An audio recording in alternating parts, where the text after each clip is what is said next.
Qınamayın. Heç kəsi qınamayın. Heç kimi. Qınadığın şey başına gələcək. Qınamayın. Yenə deyirəm, tənqid eləmək olar. Dəvət eləmək olar. Nəsihət eləmək olar ki, belə eləmə. Amma qınamaq ki, niyə görə bunu elədi?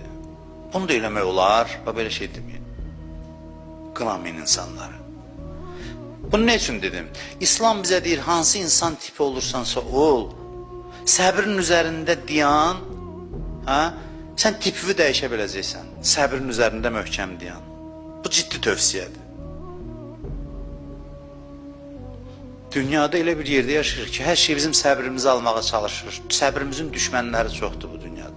Biz də onlarla mübarizə aparmalıyıq.